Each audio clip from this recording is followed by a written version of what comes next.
Legislation in California overturned. That's not all.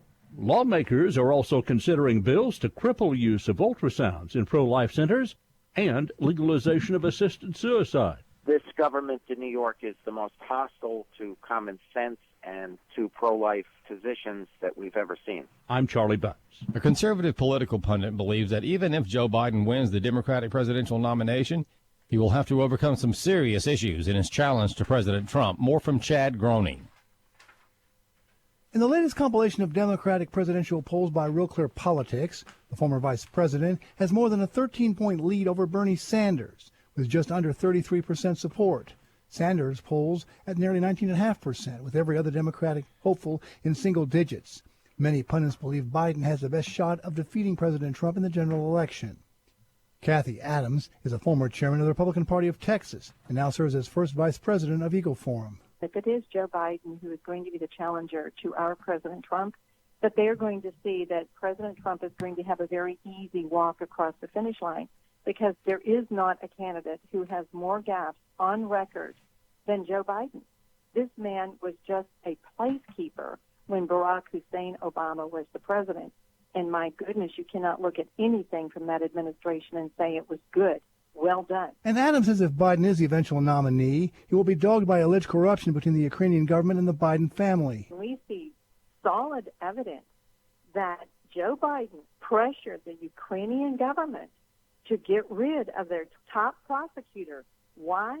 Because Hunter Biden is the son of Joe Biden. This is absolute corruption, and I don't think the American people are going to buy it. Hunter Biden was allegedly paid as much as $50,000 a month by a Ukrainian company being investigated by the deposed prosecutor. I'm Chad Groening. For American Family News, I'm Rusty Pugh. His name is greater than the human names you're looking at to fix the issues in your life. Dr. Tony Evans talks about connecting with the power in Jesus' name. And when you get that name right, then you'll get to see heaven visit earth, addressing sin and changing circumstances.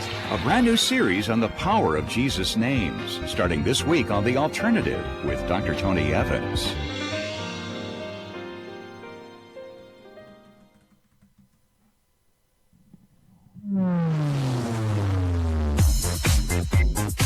She's sharp, pointed, and insightful. This is Stacy on the Right on American Family Radio and Urban Family Talk. In a year where capitalism has been under attack, Warren Buffett was asked, as a fiduciary of Berkshire Hathaway and all the shareholders, what about his political leanings? And he said, quote, "I am a card-carrying capitalist." President Trump's policies to rebuild the economy have put us into a powerful prosperity boom. And there is no end in sight. Let's not make this any harder than it needs to be. Low tax rates, regulatory rollback, energy openings, trade reforms, growth, growth, growth, growth.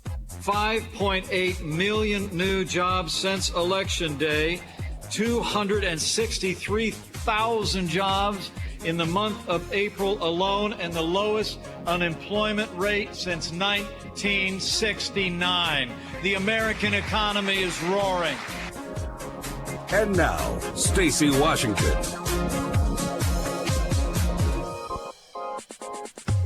There is none like you, O Lord. You are great, and great is your name and might. For great is the Lord, and greatly to be praised. He is also to be feared above all gods. For great is the Lord, and greatly to be praised. He is to be feared. Yours, O Lord, is the greatness and the power and the glory and the victory and the majesty. Indeed, everything that is in the heavens and the earth, yours is the dominion, O Lord, and you exalt yourself as head over all. Welcome to the show, everybody. Happy Monday. I just started off with some amazing encouragement, because if you're not feeling encouraged about your circumstances, if you're not feeling encouraged about where you are in whatever the situation might be, work, home, school, finances, health, dealing with something in all those areas, still, God is great and greatly to be praised. And when we focus on that, and we move our focus from what's going on right here in the now that we can see, the material circumstances, and we put our eyes on him, that energy starts flowing down. And that's God-breathed energy that comes from him, where he says, I'm bigger than your circumstances. I'm God. You are my child. You are my royal priesthood. You are mine. And therefore, as his, we can expect that all things are going to work together for the good of those who are called according to his purpose. That's us. And that we can have joy in the midst of all of these circumstances. So one more, because I read through Jeremiah 10:6, 1 Chronicles 16:25, Psalm 96:4, 1 Chronicles 29:11. And I'll close out with Nehemiah 1:5. And I said, I beseech you, O Lord God of heaven, and great and awesome God, who preserves the covenant and loving kindness to those who love him and keep his commandments. So in the midst of anything, in the midst of everything, let us keep his commandments and know that he is God and he is caring for us in every way. Welcome to the show. I'm Stacy Washington, host of Stacy on the Right here on American Family Radio and Urban Family Talk. So glad to be with you. Today we are going to be diving in. We have Dr. Carol Swain. We had a little mix up timing wise, that whole you're on one time zone, we're on another time zone. Oh wait, I think we're all in the same time zone thing. Happens to the best of us. And Carol Swain is one of the best of us. She is a doctor. She holds a doctorate. She's an author, political analyst, and former political science professor at Vanderbilt University. She's written many books, some of the most consequential works predicting attitudes and behaviors of Americans that have actually come to pass. So she's got that. It's a kinetic energy that happens when you're well-educated and you're an expert in your field, and then you begin to write. So it's pretty amazing. She's going to be coming on to talk about her candidacy for the mayor of Nashville. Huge, popular town right now. Nashville is a boom town in a state that has no income tax. So people are moving there in record numbers. They're having a population explosion there of Americans seeking out that low tax base and that opportunity zone that is Nashville. Friendly people, pretty good weather. Like it's further south than here where we are here in St. Louis. So yeah, I mean, not that our weather's bad today. It's overcast, but it's not cold and it's not hot. I'll take what I can get in Hail Town. We have hail here frequently. I mean, anything you can think of, we get it here in Missouri, and we never know what's coming. The weather people, I don't even know why we have any. So we're going to be chatting with her next segment. We're also going to be getting into, I want to connect a narrative together for you. So today we will unpack in just a couple of audio clips how the Democrats, in taking their survey of the land, they're looking around, they're saying, what do we have to work with? Well, what they have to work with is they wanted Mueller to say, indict him. They wanted him to say, strike him down.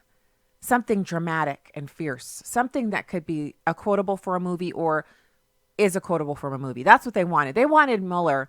They wanted that report that he handed down to be so smoking hot that when they got it in their hands, it kind of singed them, and then they giggled with glee at the slight burning that they were getting on their fingers.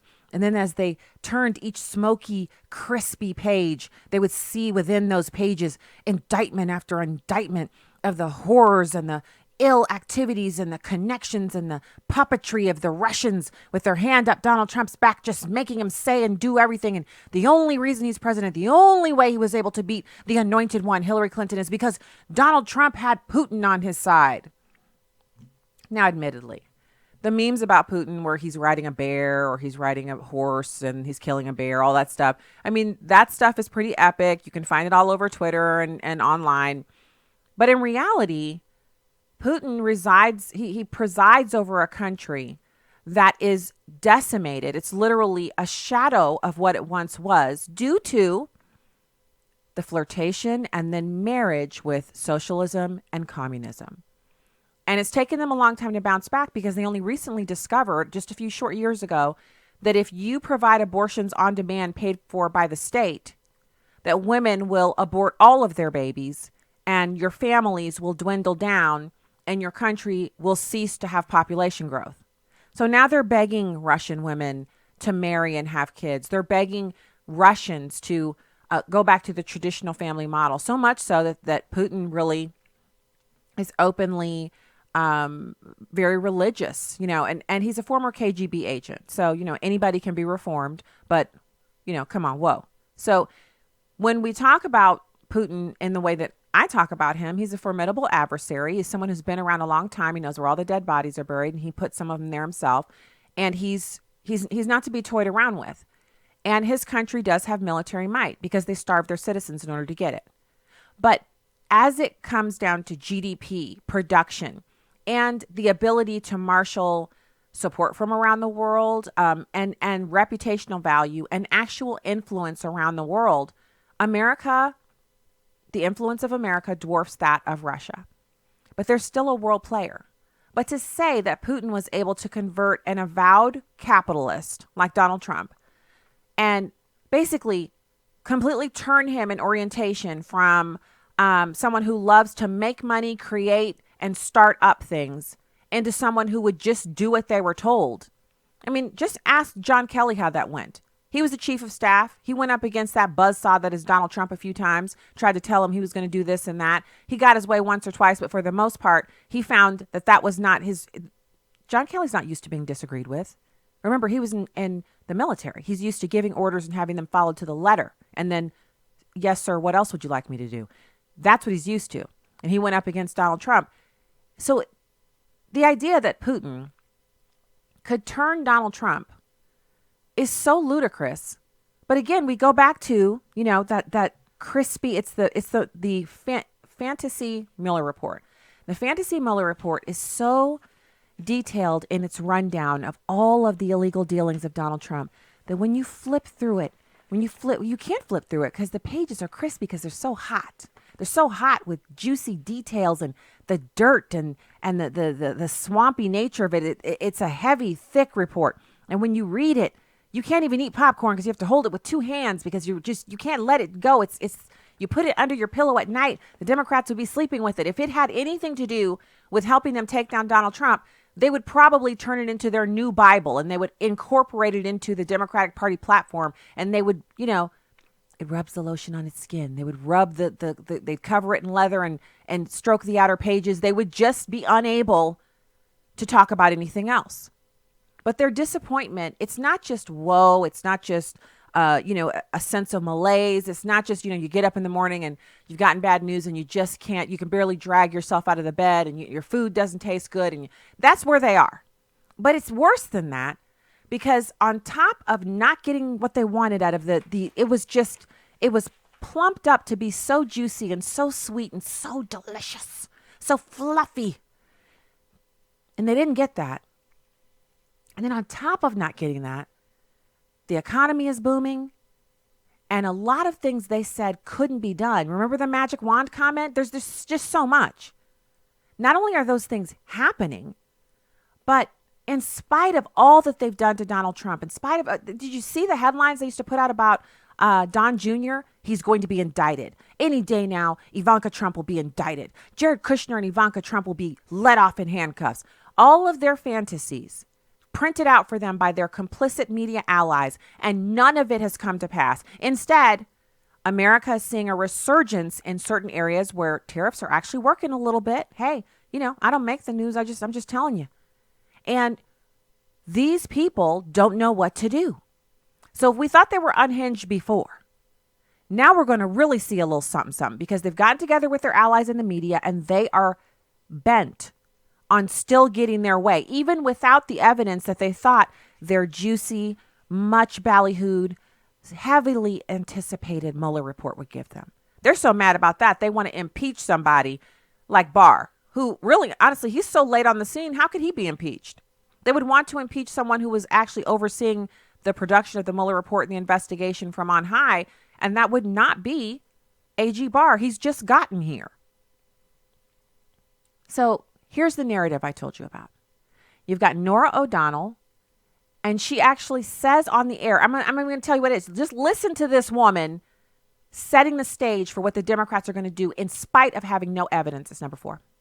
What's remarkable about listening to your speech yesterday and reading your op-ed is that you're not just expressing your opinion. You seem to be trying to ignite a movement. You write, it is time to take a stand against Trump. If he is dangerous to democracy, as you say, should he be removed from office? Should he be removed from office? Now, remember, Norah O'Donnell touts herself as a news person.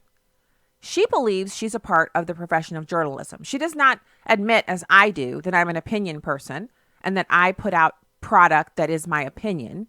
When I write op-eds, they are my opinion based on research and information and data and what I opine on a subject. She considers herself to be a member of the Fourth Estate, someone who, she's a journalist, and her information is above reproach because she has an editor who sits over a desk who makes sure that everything that comes across it has been vetted and sourced and properly according to the standards of journalism made proper before it goes out of that newsroom.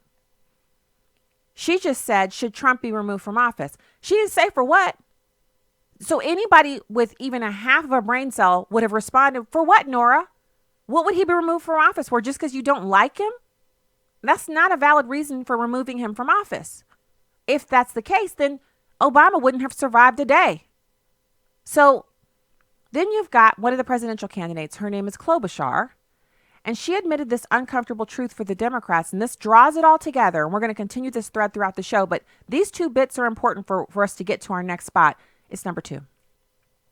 It's the most surprising thing out there on the presidential trail that I've heard is how many people bring this up to me. You're getting all those questions about maybe the Mueller report every so often, right? Or Russia, but no, I have gotten more questions about addiction and mental illness than I have about the Mueller report. True story. Amy Klobuchar is running for president of the United States. And she's kind of getting known for making these uncomfortable statements. They're truthful statements, but they're uncomfortable for her because they put her at odds with her political party. And what she just said is occasionally someone will bring up Russia or the Mueller investigation. But what most people are asking her on the campaign trail as she knocks doors, meets people at, fish fries and bake-offs and whatnot, they're asking her about the opioid epidemic. They're asking her about things that have to do with their everyday lives or the everyday lives of their extended family members. That is not what the Democrats want to hear right now, which is why they have their surrogates like Nora O'Donnell changing the narrative by, she's literally creating it with her own mouth. Should Trump be removed from office? No, Nora, he should not be removed from office. What's your next gambit? When we get back, we'll have Dr. Carol Swain. Keep it here.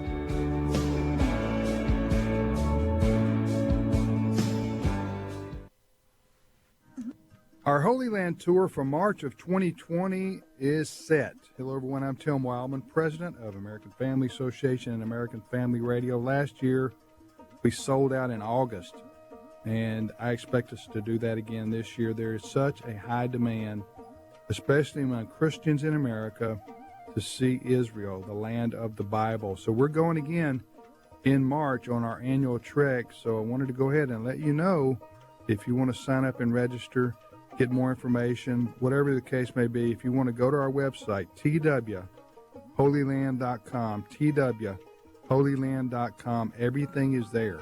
twholyland.com. You can even print off a brochure from that website. It's going to be a wonderful time visiting Israel with brothers and sisters from across our country as we go to the Holy Land in March. So go ahead and get signed up now, twholyland.com. Hi, I'm Crawford Loritz with a Legacy Moment. Not too long ago, I was in a meeting with Dr. Henry Blackaby, one of the great spiritual leaders of our time. My heart was deeply moved as he shared how his children are all walking with Christ and that his sons are partnering with him in ministry. I could see the humble joy of answered prayer all over Dr. Blackaby's face. God has honored Dr. Henry Blackaby's children because he has faithfully walked with God. When I was driving back to my office, I thought to myself, that really is the answer. Psalm chapter 37 and verse 37 is probably what Dr. Blackaby has held on to. Listen to these words. Mark the blameless man and behold the upright, for the man of peace will have a posterity. There's a secure inheritance and legacy when a man's character is forged by God. You see, our children need to see Christ in our lives and not just to hear the words about Jesus. They need to see the life of Christ demonstrated in our lives. Our preoccupation with demonstrating personal integrity and modeling righteousness will draw our kids to the God we love. There's a promise in this verse as it speaks to our posterity. The promise is that future generations will be blessed because of our faithfulness. not just our faithfulness to a list of do's and don'ts or to blueprints and creeds, but our faithfulness to a person, our faithfulness to the God of the universe. As they see our faithfulness in terms of our walk with God, our dynamic love affair with Jesus, they will catch that, follow that, and be blessed by it.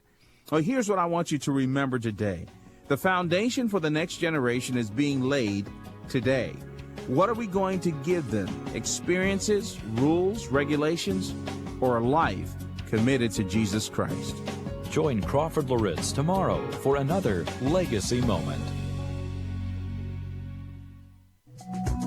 You can download episodes of Stacy on the Right from the podcast page on AFR.net or UrbanFamilyTalk.com. Now, back to the show on American Family Radio and Urban Family Talk. Welcome back to the program. Go over to StacyOnTheRight.com and hit the subscribe button. You can also find out more at AFR.net, OneNewsNow.com, and UrbanFamilyTalk.com. So right now, it's my pleasure to welcome good friend of the show and of mine, Dr. Carol Swain, author, political analyst, former political science professor at Vanderbilt University, an all-around brilliant woman. Dr. Swain, thanks for joining us today. Well, thank you for your kind introduction. It's always great to talk with you. Yeah, I'm excited about talking about your topic for today, which I know we're going to get to some current events, but let's first go into the campaign that you're running. You're looking to become the mayor of Nashville, which is a total boomtown right now, and it's the perfect opportunity for them to have some good, solid leadership. Well, I mean, we are in a critical situation. We have a mayor who's trying to privatize the public asset. And as we speak, he has been trying to sneak through a proposal that would fill the public parking for the next 30 years. And we know that's been done in Chicago, New York City, Washington, D.C. The consumers have not fared so well under that arrangement. And so if this were to go through, for $34 million, he would sell the public parking for the next 30 years. He's also trying to sell an energy system. There's no shortage of bad ideas, and we maintain a deficit budget in Nashville. And I would like to change all of that by running the city the way you would run a business and bringing in people who care about preserving what's distinctive about Nashville more than they care about enriching themselves. Okay, so you laid out a lot there, and some of what you just shared it makes absolutely no sense, and I'm not even living in Nashville, but I have been there quite a bit. We were there last year looking at Belmont University for our oldest child. She didn't end up going there, but we had a good time in Nashville while we were there touring around, and I know statistically speaking, you're in a prime position to make these kinds of changes because you have such an enormous amount of population growth, correct?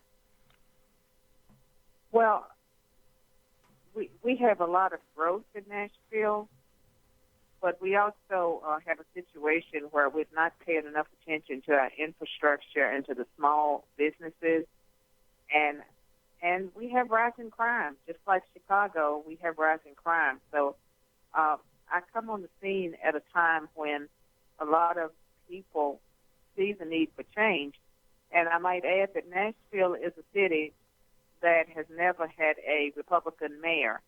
Now, we have nonpartisan elections, but everyone knows, who belongs to which political party. And so the city has never elected anyone that was an open Republican. And the last, not the current mayor, but two previous mayors were from Boston and California. And so it's time for to give Nashville some tender love and care. And I hope to do that and to assemble a team of people who will begin to, restore and rebuild ancient foundations, because something about what made Nashville distinctive has gotten lost in the process, as well as the average voter.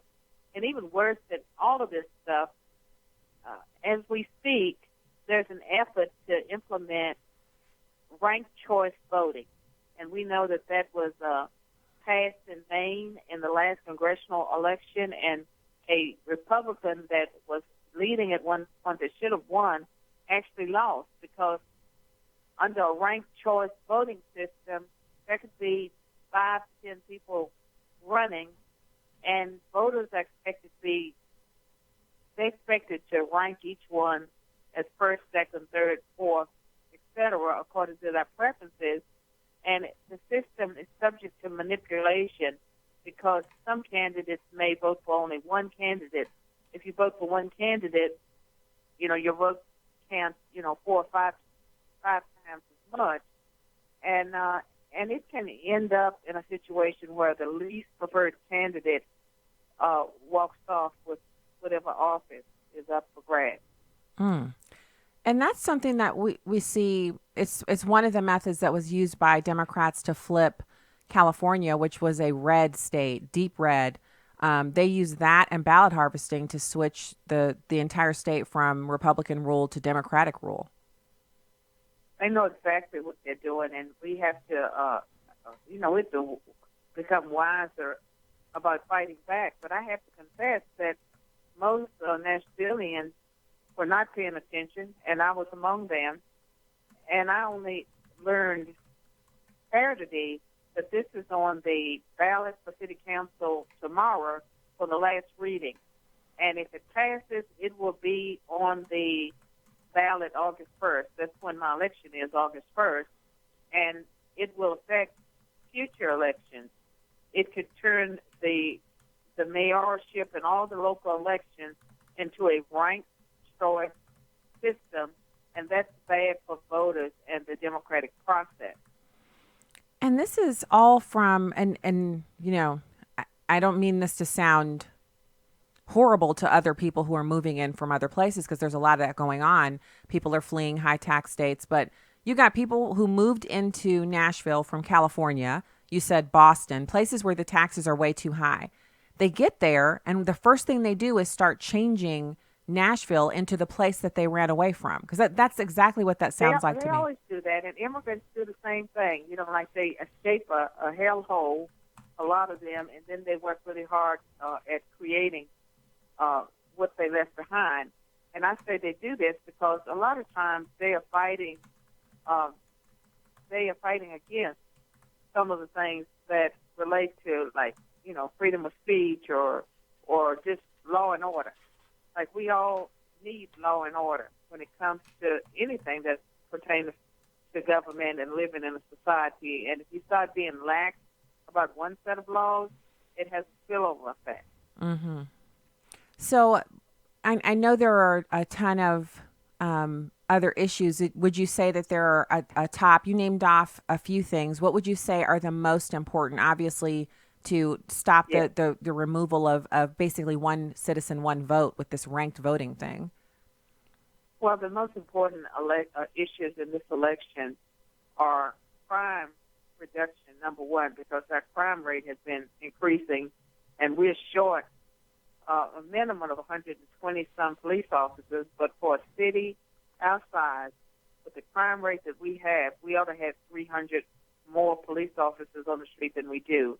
And right now, they're so shorthanded that they can't cover all the zones or get to people in the time they matter. The police department is running a shortage, as well as dispatchers. The dispatchers cannot respond to the 911 calls in a timely fashion. And so it's a critical situation, and it's amazing to me that the priorities that have influenced government have not been priorities that focus on taking care of our first responders. Like when any of us have an emergency, whether it's a fire or we need a police officer, we want them to be there. They have neglected just first things. And as mayor, I will make law enforcement and crime reduction like a number one issue.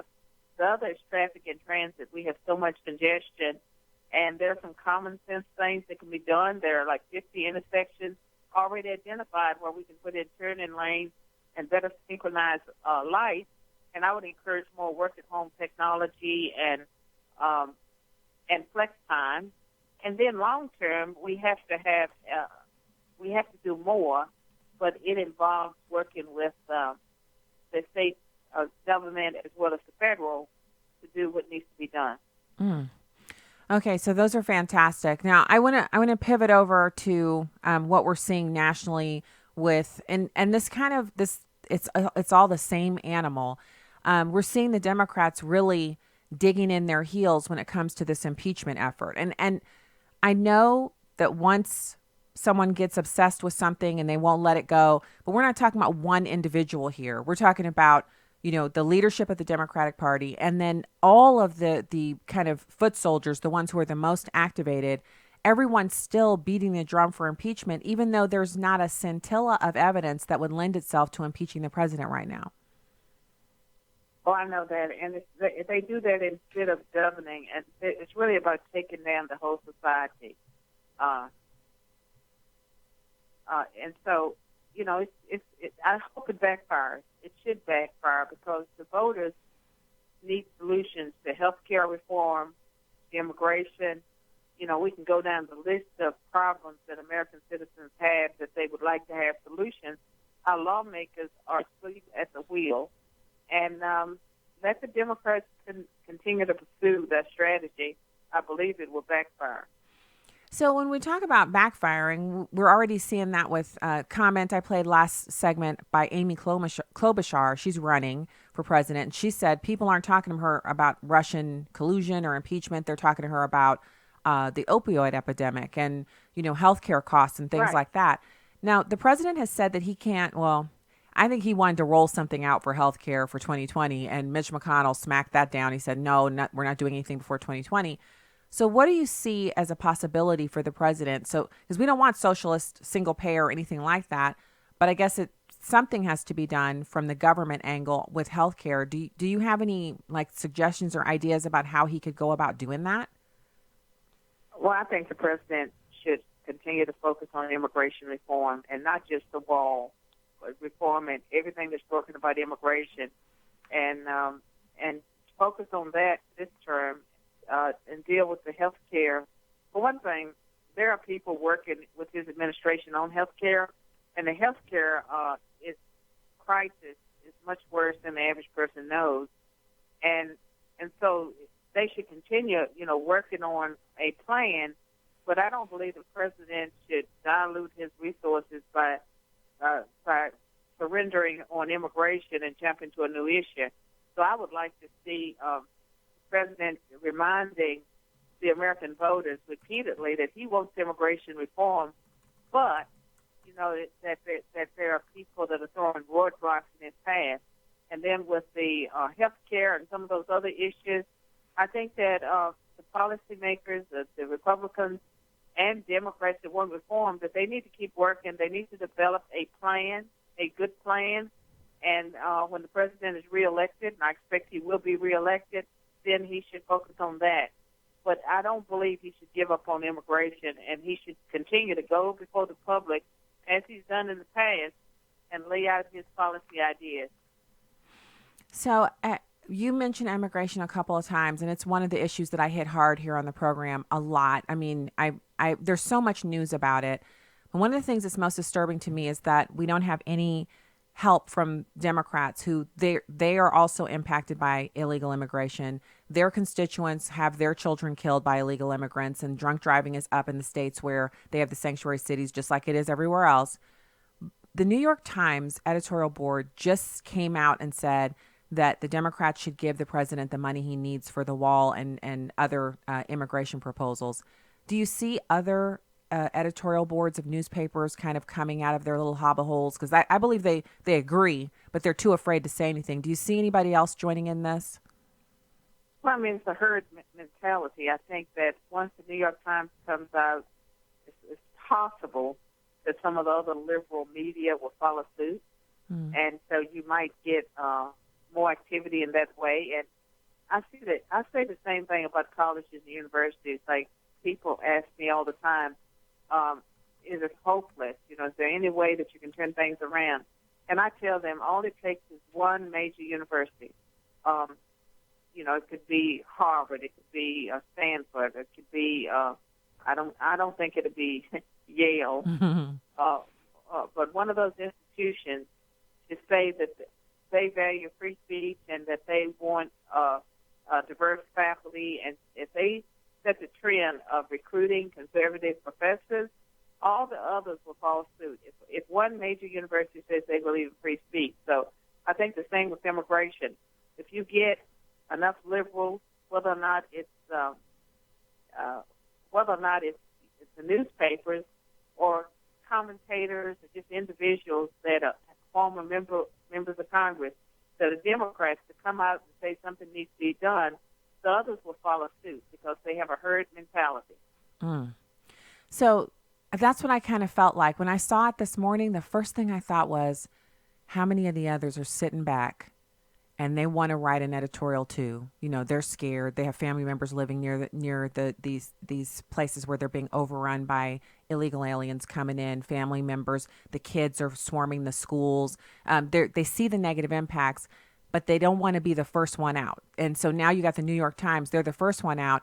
But the true courage, besides the first person, it's the second person, the second group who joins in and says, you know, they're right. Because after that, it'll be an avalanche and they'll be climbing over each other trying to get there. I pray that they're literally sitting in their offices and their boardrooms now discussing who's going to be the second one so they can say, you know, second one right. First person is the New York Times, second person, anybody else. Because we need work done on the border. And I agree with you, Dr. Swain. It's the seminal issue for Americans right now and for President Trump going into 2020. Right. And I just hope that the president would just stay steady. Hold I on. believe that the average American can see through what's taken place, and they know he's not been treated fairly, and he doesn't have to tweet to us about it. We can see. And I don't think it's just the conservatives that can see it. I believe that he has far more support than the average person may think, or certainly the Democratic activists may think. Dr. Swain, thank you so much for joining us today. We are so excited about your candidacy, and we hope to talk to you again soon. Well, thank you, and anyone can go to my website, swainformayor.com, and see my issue positions or contribute. All right, fantastic. Talk to you again soon. We'll be back with more after this.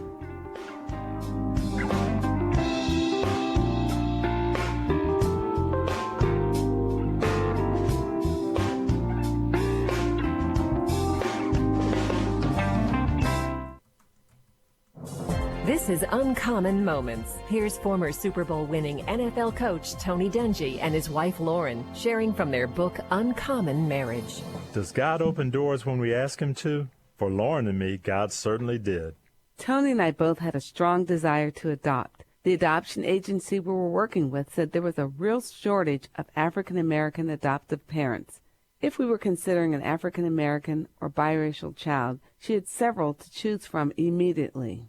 This was an answer to prayer because it was something Lauren and I had asked God for. If God wanted us to adopt, then he would make it clear and open the door for our family.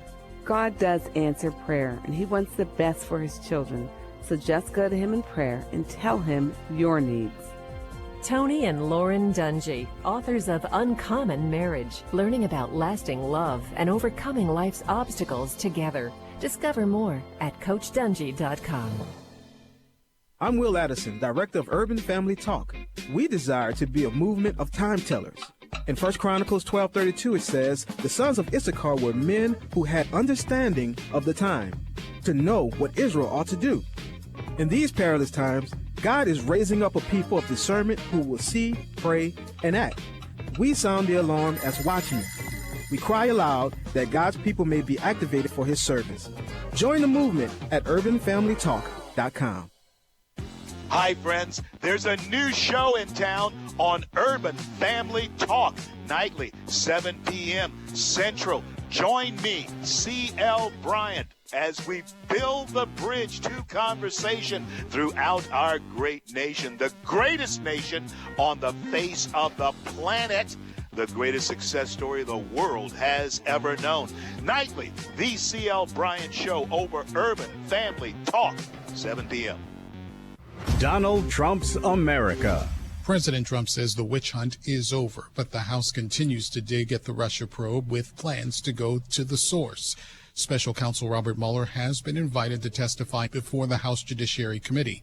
House Democrat David Cicilline on Fox News Sunday says he hopes nothing will derail that. We hope the special counsel will appear. We think the American people have a right to hear directly from him. In a Sunday tweet, the president said Mueller should not testify because his report shows no collusion. The battle for democracy in Venezuela also continues as opposition leader Juan Guaido seeks to push Nicolas Maduro out of power.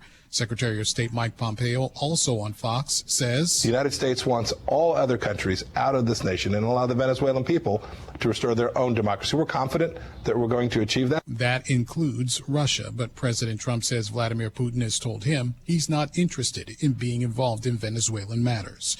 Gernal Scott, Fox News. This is Stacy on the Right with Stacy Washington on American Family Radio and Urban Family Talk. I'm concerned that if we don't impeach this president, he will get reelected. If we don't impeach him, he will say he has been vindicated. He will say the Democrats had an overwhelming majority in the House and they didn't take up impeachment. He will say that we had a constitutional duty to do it if it was there and we didn't. He will say that he has been vindicated. But here's what I say. We're confronting a constitutional crisis as I speak to you. As I look the people of America in the eye, I'm telling you we have a constitutional crisis. When the chief executive officer, the president of the United States, refuses to comply with subpoenas and says he will order others to do so, this creates a constitutional crisis. So the thing that creates the crisis is him not doing what you say or cooperating in his own destruction. Again, the thing that constitutes a constitutional crisis that requires impeachment is that the target of the impeachment proceedings refuses to cooperate. In other words, he doesn't want to be impeached. That's like saying, well, I don't know. It's kind of hard to quantify that into another analogy because it's stupidity on steroids. It just doesn't make any sense for anyone who doesn't want to be impeached to cooperate. Now, I'm not talking about obeying lawful directions, but the report says no collusion. Also, a finding that they cannot indict on obstruction. So that there it is. There it is. Done. Boom. That's all you got. So what I would hope is that Americans, as Dr. Carol Swain just said, which I thought that was a brilliant analysis. She says Americans out there have seen that the president hasn't been treated very fairly. And honestly, I truly believe that if the Democrats go forward on their fool's errand of impeaching the president, they're going to end up not just reelecting him, but handing the House back to the Republicans. Now, I'm all about it. Come on. I'm always here for the Republicans to have an opportunity to make good on their campaign promises. And, so can we talk for just a minute? Not to get all Joan Riversy on you, but can we just have a quick chat about our good friends, the Republicans? Because you guys know I'm friends with some of the legislators. It's always so cool. If they call me on my cell phone, it says blocked, and that's how I know it's somebody calling from the Capitol Hill or, the White House or someplace. And it doesn't happen a lot, but when it does, I'm always, really keen to hear what they have to say. But there's been some real disappointments. Senator Blunt voting against the president on his immigration thing. Their inability to do anything about the Affordable Care Act back when they were in charge of all three parts of the government. The ridiculousness of knowing that a lot of the Republicans run on a strong immigration platform, but then when they get there, they get their Chamber of Commerce checks and they're not living that life. Yeah. If I'm a get to talking to you a little bit, just sharing a little bit more personally, I had to say a lot of these people have disappointed me. They haven't been worthy of the votes that they've received, the furor that they've received, the outsized social media attention that they've received. And they certainly are deserving of all that money they're getting paid and the power that they have. And the power I'm talking about is, you enter into a space and everybody stops and they're, gawking, and you get the most important person in the room come over to you and invite you, can you come sit with us, or some of these people don't deserve it. Okay? They're not doing what they said they were going to do. And some of them, I ain't going to say his name, but y'all know who I'm talking about, ran on stuff, raised $1 billion on stuff, and then went there and voted actually the opposite of what they said they were going to do. So I'm going to go ahead and say this, and then we'll move on to this Second Amendment bit here. Because Cory Booker's out of control. Spartacus is back, and he's lost the rest of his mind. I'll just say this. These next few elections, I'm going to be laser focused on those that didn't do what they said they want. Send me there. I'll do it. Send me. I want to go to Washington, D.C. They're going to be the ones when they reach out and say, hey, you know what? We're running again, and we're hoping that I'm going to be like, you ain't running anywhere for me. I won't vote for a Democrat, but I also won't vote for you. Okay? It's that time. It's that time, you guys. It's time for us to start telling them by not giving them our votes. If you're not going to give me what you promised, because it's a transaction, then I'm not giving you my vote next time. And I don't care if you're a Republican and this is the most consequential election of our lifetime. I don't care if you don't vote for the Republicans this time, the entire country is going to be lost. Well, the entire country is going to be lost if we're only relying on politics anyway. The fact is, we need to send some legislators to Washington, D.C., who know the power of getting on their knees before God and repenting for this nation and asking for that supernatural courage that enables you to walk into a room full of Democrats knowing they want to eat you for lunch and still voting the way that you promised the voters back at home you would vote.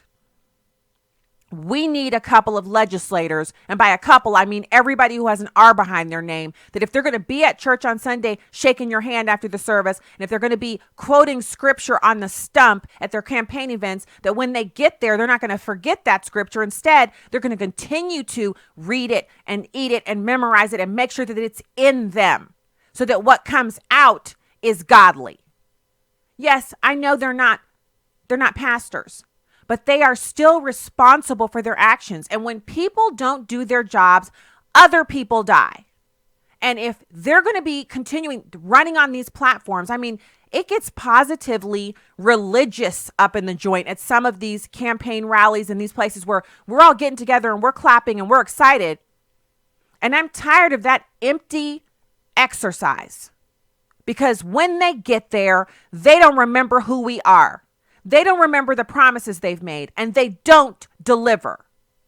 If they were going to deliver, they would have shut that border down. The president wouldn't have had to hear from Mitch McConnell that it's not a good idea to close the southern border. You know what's not a good idea? Coming into America illegally. That's not a good idea. And if your country relies on our country for jobs and industry, and you want us American avocado eaters to buy all of your avocados, then you keep the caravans to the south of your border. You don't help them come through. And so it is time for us to say, you know what? This may be the most consequential election of our lifetime, but I serve a consequential God. And instead of bowing to you and allowing you to have my vote when I know you ain't going to do anything you've promised, I'm going to go ahead and bow my knees and my head to my Father in heaven. I'm going to say, Lord, I don't have anybody good here to vote for, so I'm going to vote for you. I'm going to crack my word open. I'm going to pray some scripture over this nation, and we're going to get together and try to find somebody good to run next time. But if it has to be the enemy that takes this seat, then let him have this hill so we can take the whole war. It's not about winning every hill. It's about winning the war. And the war is for this culture, and it's for literally the very land that you're walking on, the services that you're using, the roads you're driving on, the schools your kids go to. And until we decide that we're not going to give people who are so dishonest, they'll literally tell you to your face, spittle flying out of their mouth, going onto your cheeks, that they are so ready to take on Washington, D.C., and they want to help drain the swamp. And when they get there, it's going to be different.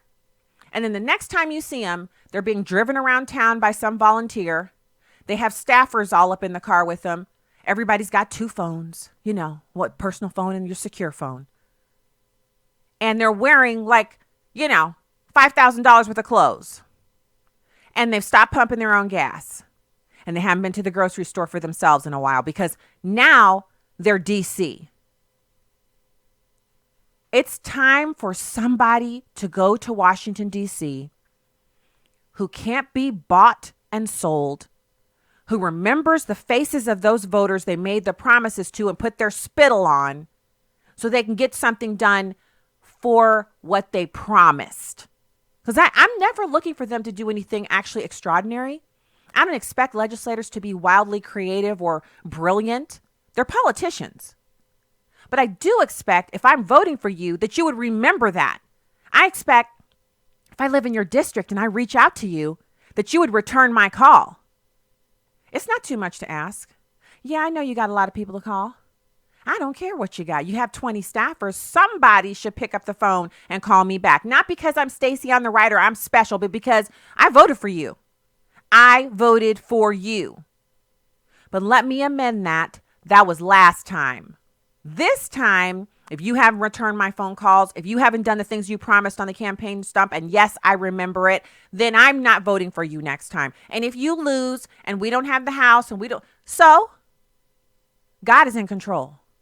There's one seat we don't have to worry about losing, and that's the throne in heaven, which is occupied by the one almighty Alpha and Omega, beginning and end. He is in charge.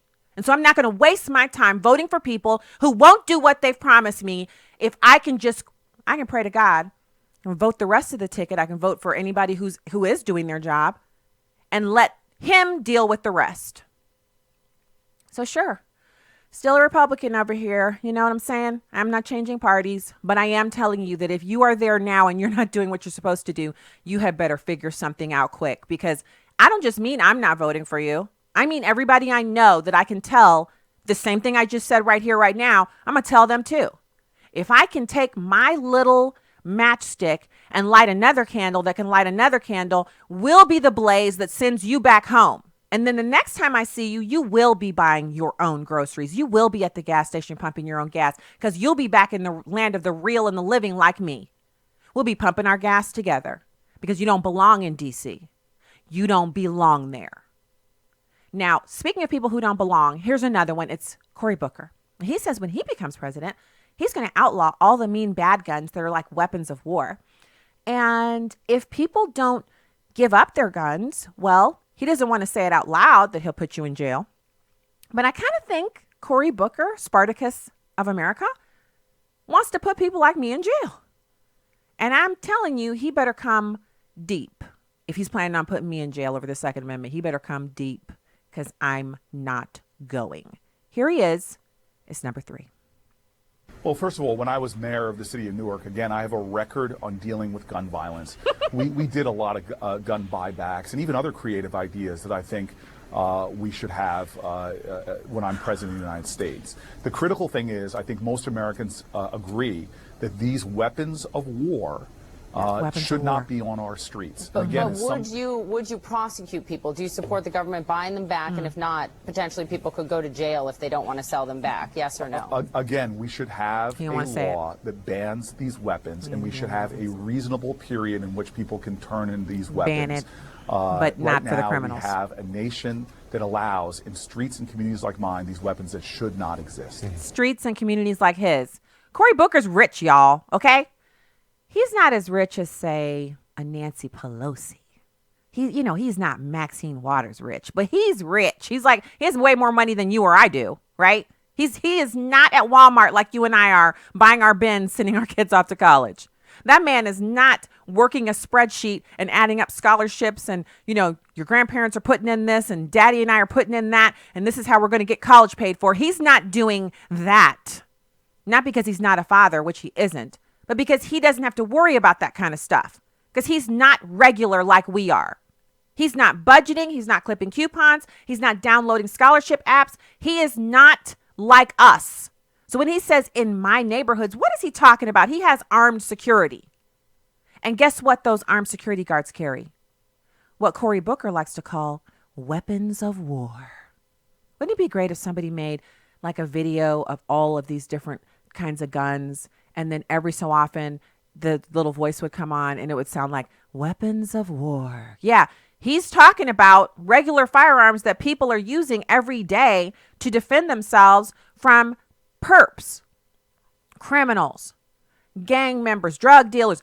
This man acts like the criminals are sitting up and they're at home and they're, cleaning their guns and listening to, the same kind of music Cory Booker listens to. And they're like, oh, you know what?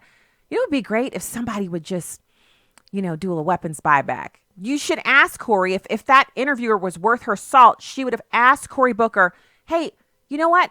When you did these gun buybacks, what kind of guns did you get? And he would have said the same kind of guns they always get, which is the old, antiquated, unfireable, guns that have malfunctioned and the people are too lazy to go get them fixed. And so they turn them in at the gun buyback and then they go buy another gun, either on the streets if they're criminals or they go through the lawful process like you and I go through. But there is no, oh, we're going to buy the guns back. And unless it's threat of prison, like I told you about in Venezuela, and they never get them all. In Australia, which the liberals love to quote about Australia and their gun buyback program, the Australians didn't get all the guns. They estimate that they got between 40 and 50% of the guns. The rest of the guns are still out there, and they have the new laws, but the guns are still out there. And if he thinks he's Cory Booker, he may be Spartacus, but he ain't Spartacus enough to get 400 to 600 million firearms off of people like me. Because if he was, he would already done it. He's not getting any guns. He can get elected to the presidency, which I think is like the slimmest of chances. But gun owners don't speak in Latin. I think it's Latin, molon lab. We don't speak that because we like speaking foreign languages. I don't speak any other languages. I speak just a teensiest little bit of Deutsch, and it's only just to get directions. No, it's because he ain't getting no guns. All right, if you're leaving us now, God bless you from the heartland. If you're sticking around, onenewsnow.com. News and information up next. God bless.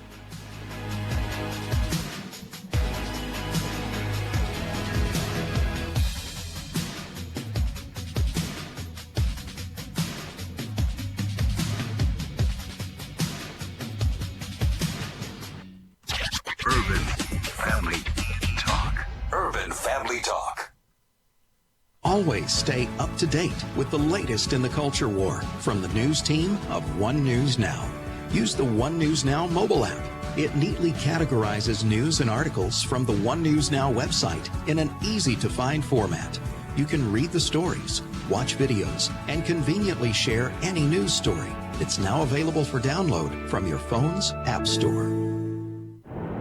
Truth, wisdom, empowerment. Urban Family Talk, a ministry of the American Family Association. For American Family News, I'm Chris Woodward. The top Republican on the House Judiciary Committee is calling a Democratic Party effort to hold Attorney General William Barr in contempt of Congress illogical and disingenuous. Georgia Representative Doug Collins said Democrats have launched a proxy war smearing the Attorney General when their anger actually lies with President Donald Trump and Special Counsel Robert Mueller. A national defense analyst says that what happened in Venezuela is a good lesson as to why we need to support the Second Amendment here. Chad Groening explains. Throughout history, there are examples of how totalitarian regimes have confiscated the people's guns, leaving them defenseless to oppose tyranny. It happened in Nazi Germany in the 1930s, and more recently it happened in Venezuela, where the government claimed that disarming the populace would make it safer.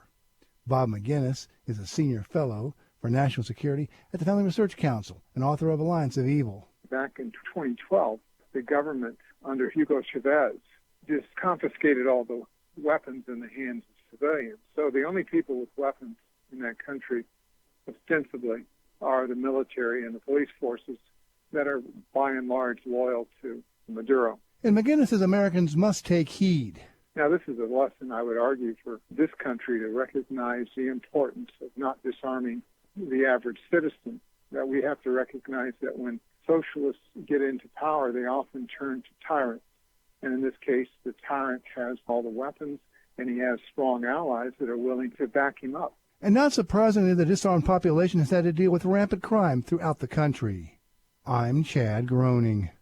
A new report says Boeing was aware of existing issues with the model responsible for 2 deadly crashes. Jackie DeAngelis has that story. Boeing saying it knew there was an alert that was disabled on the 737 due to a software glitch, but that it wasn't needed to safely operate the plane. It said in 2017, when the issue came to light, it had concluded that the existing functionality was acceptable. Southwest, which operates the 737 plane, says it wasn't informed of the issue until after the Lion Air crash in late 2018. Boeing says engineers knew about the problem, but upper management didn't, according to the Wall Street Journal, and that could be important when it comes to determining liability in the criminal investigation. The safety indicator issue is crucial because it was designed to alert pilots when there was a problem with the pitch of the plane's nose. That was at issue in crashes for Lion Air and Ethiopian airline planes. Jackie DeAngelis, Fox News. Another increase in the already historic number of measles cases in the U.S.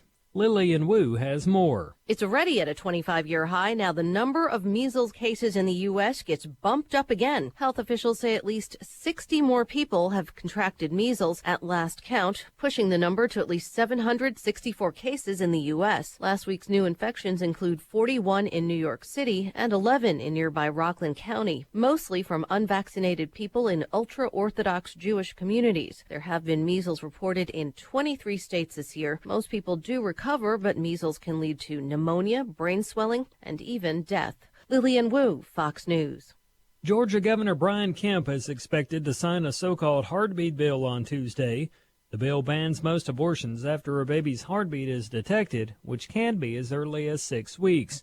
Other states have passed heartbeat bills, and while lawsuits have been filed in some states and threatened in others, some supporters hope to get the issue someday before the U.S. Supreme Court.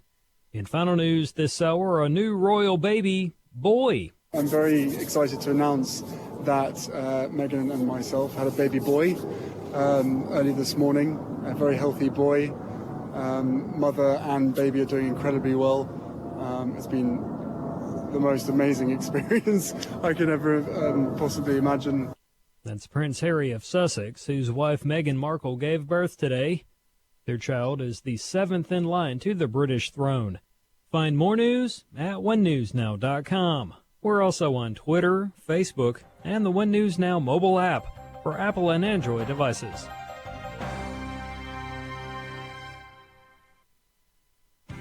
And this is where I often say that the Word of God is not meant merely to be consumed. The question is not how many scripture you can retain. The question is, how much scripture can you use? Now, I thoroughly enjoy the Hamilton Corner. It's a bright light, just priceless information, and God's Word is so needed. Tune in to the Hamilton Corner, weekday afternoons at 5 Central on Urban Family Talk.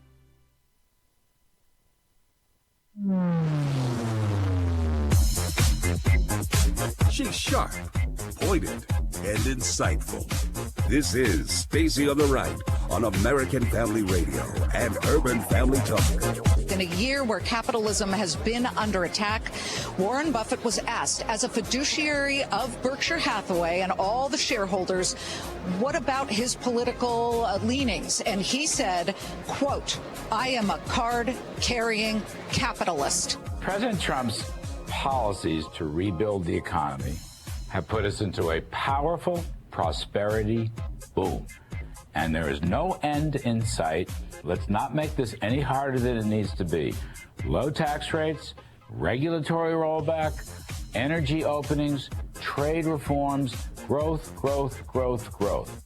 5.8 million new jobs since Election Day, 263,000 jobs in the month of April alone, and the lowest unemployment rate since 1969. The American economy is roaring. And now, Stacy Washington.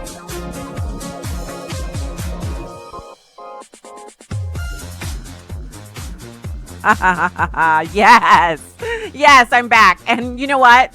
We have so much more show for you. I was just glancing at the show sheet and realizing we didn't even talk about this huge pivot that Facebook is going to make. You know, they have an app developer conference every year. And at one of those events, they were kind of outlining what they see the future as for the company. And it's really a stark difference from what they do now, which is right now they're a social media platform. And they're transitioning away from that because they don't like the treatment that they're getting from people who expect them to, as they've promised, do everything and be everything to everyone. And they don't want none of that. So they're going to change what they're doing. So this hour on the show, we're going to talk to Carrie Lukas. She's the president of Independent Women's Forum. You know, we love our girls over there, just brilliant women over there. And she's going to come on and talk to us about these transgendered men. They're still men. They are genetically always going to be men, but even if they've begun the transitioning surgery, the hormones that flood a teenager's body, once those hormones have been released and those changes begin to occur in the jawline, the muscle mass, the explosive nature of male muscle formation in comparison to women. If you're wondering what I'm talking about, later on this evening, flip on any basketball. If you have cable, you have tons of channels that show basketball year round, 24 hours a day. Watch the women's and then watch the men's. Actually, watch any sport. Watch track and field. Watch the men run. Watch the women run. Even the fastest women don't have the same explosive muscle capacity that men have.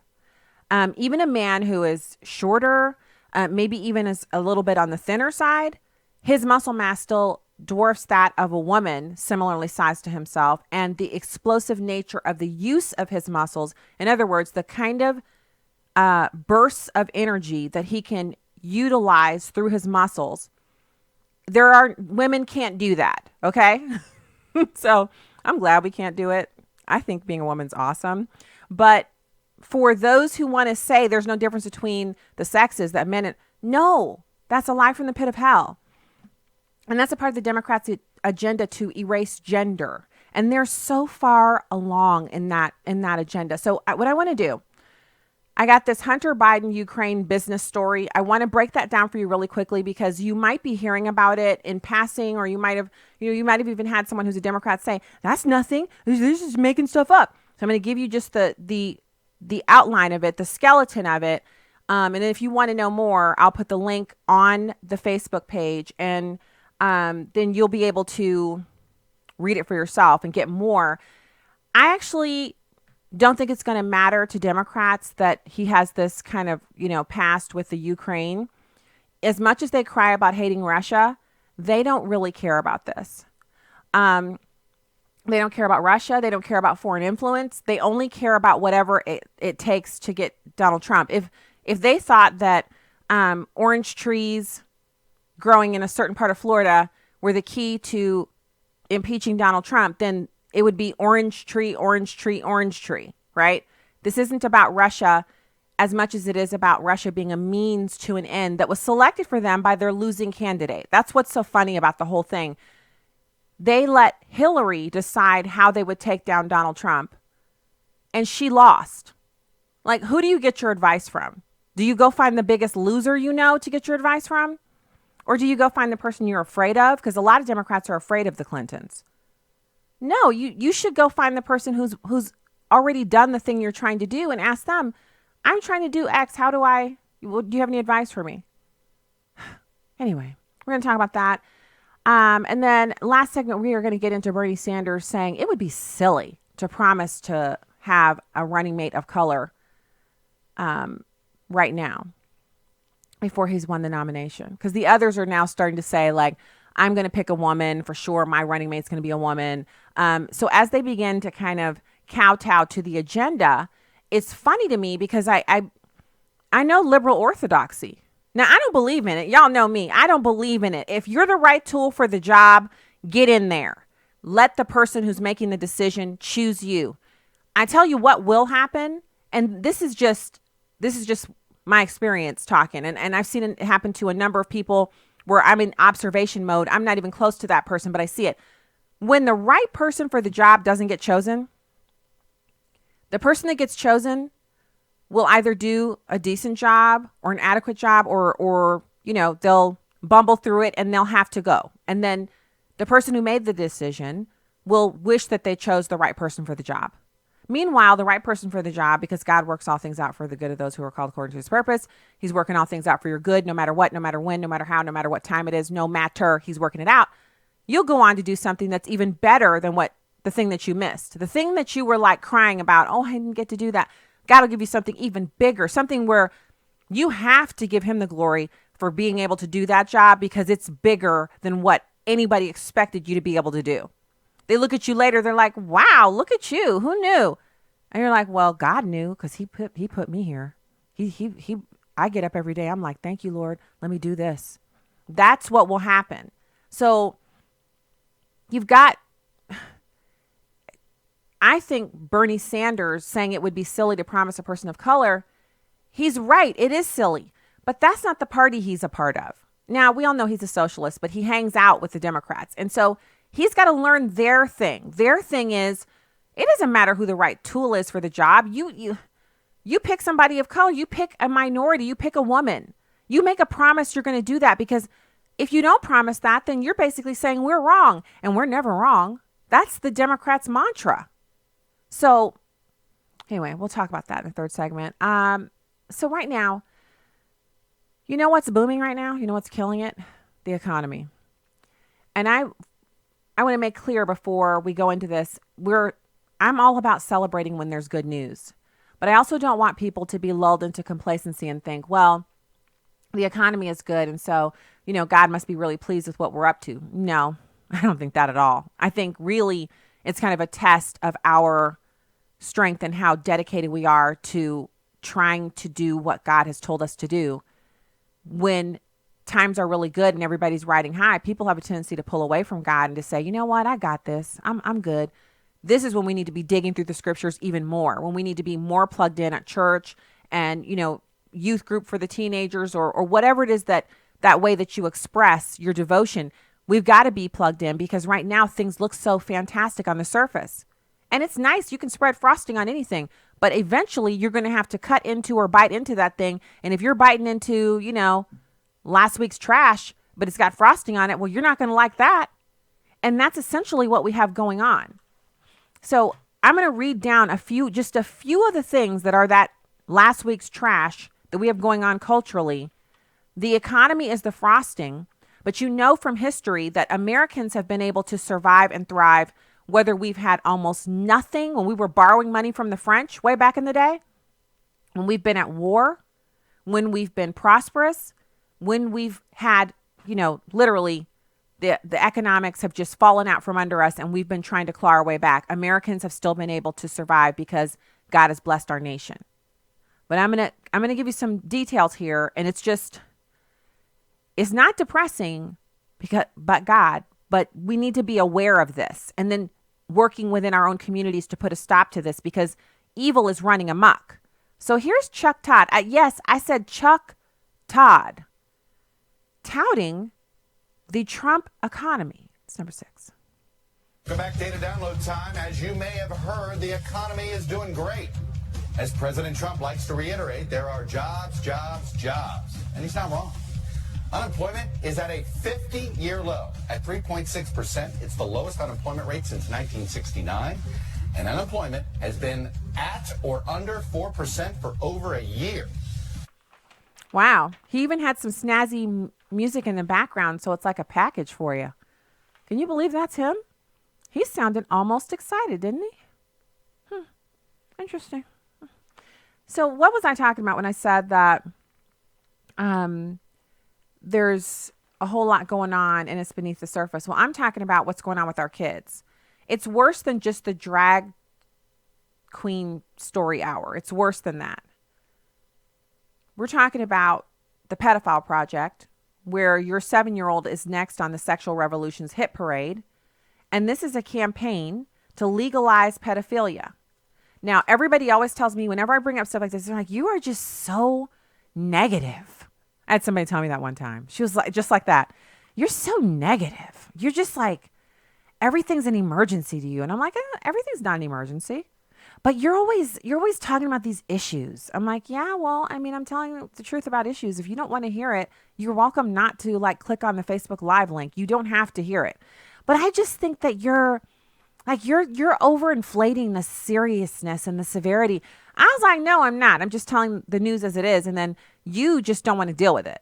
And she got mad and huffed off. And I was like, well, we all got to go somewhere. So you just go on to wherever you're going to, because you're actually boring me anyway with all of your complacency. So this thing is real and it's gaining strength. And it comes from the original sin was this sexual revolution that was supposed to liberate men and women and make us as free as the animals to do whatever we wanted to do with our body. And now everybody's acting surprised when the deviant people are actually like, well, I want to do something with my body too. Yeah, that's what's happening. So you've got, the infanticide that was celebrated, the supposed pediatrician, Governor Ralph Northam, talking about whether and how to dispose of a human baby. But what they're thinking is, if we just present this often enough, which they've done with a host of other issues, look at same-sex marriage. It was just presented over and over and over again on television until we became desensitized to it.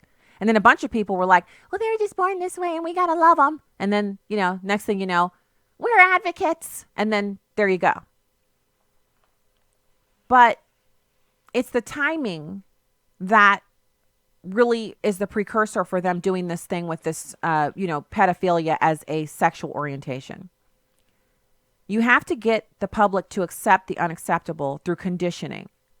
You have to unveil pedophilia as just fine. And it's going to be directly after the transgender tipping point, which is we're in the throes of them trying to tip that over right now. If moms and dads of girls and boys, because this affects both of the kids, both of your kids, if you have girl, if you have boy, it affects them both, because what they're doing with Title IX in sports by saying that any man can compete against girls is, first of all, what you can Google the story. This girl who was first place in her sport is now number 8 because the top 7 contenders are all transgendered boys. So it will eliminate girls' sports. That's the first thing. And if they can do that, if they can undo, you just think about, I was the t-shirt mom in our old school. Not the school where the kids are now, but the old school. They had t-shirts that they sold, and I didn't think they were cute enough. So I literally went out and used the logo of the school and designed a new shirt that had the logo and then mom or dad underneath or grandparent. And there were so many people ordering those shirts that I had to start going back and doing in bulk. So everybody had one. And at one point, every game we went to, we were all wearing those shirts. And I wasn't even the most rabid mom there was. Like, I worked the concession stand a little bit, but I wasn't crazy like some of the other moms were. What I'm saying to you is, if they can get moms who are that into their sports to sit back and watch girl sports be obliterated for a few mentally ill boys, then when it comes time to convince people that pedophilia should be a sexual orientation, a lot of people will feel like, well, what can we do? And they will have won. That cannot be. Get up. Now is the time to stand up against them. We'll be back with more after this. She was a baby girl left abandoned on a doorstep in China. Our friends met her in that orphanage that had saved her life, and they adopted her. And believe me, she's not an orphan anymore.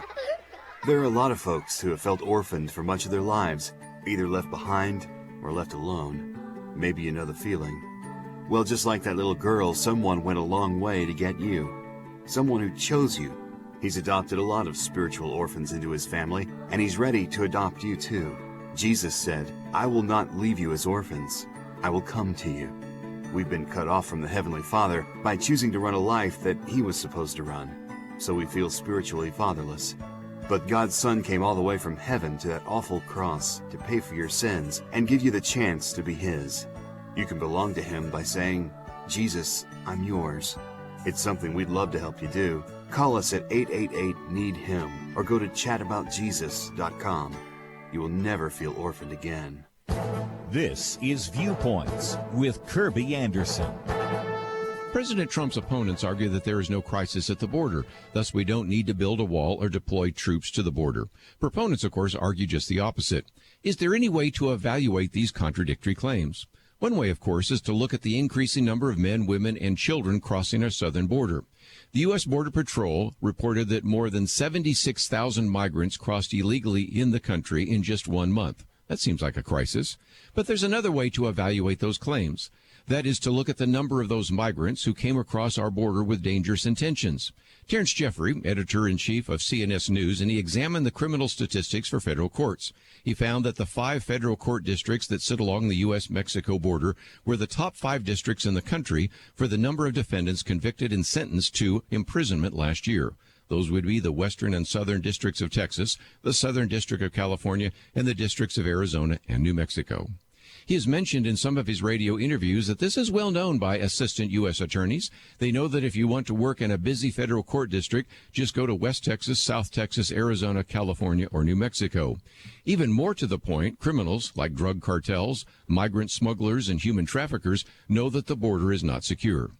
Lest you think this is a recent anomaly, just look at previous years. He says that every single year, going back to 1959, the Office of U.S. Attorneys has published an annual statistical report that shows a similar pattern.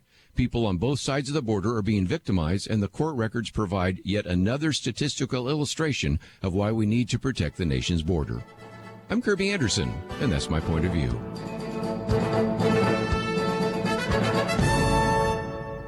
For a free copy of Kirby's booklet, A Biblical View on Socialism, go to viewpoints.info/socialism. That's viewpoints.info/socialism. You can watch a live stream of the show on Facebook or YouTube at Stacy on the Right. Now, back to the show on American Family Radio and Urban Family Talk. Welcome back to the program. Thanks for being with us today. It's my pleasure to welcome our next guest to the show. She's the president of Independent Women's Forum, Carrie Lukas. Thank you for joining us today. Thanks so much for having me on.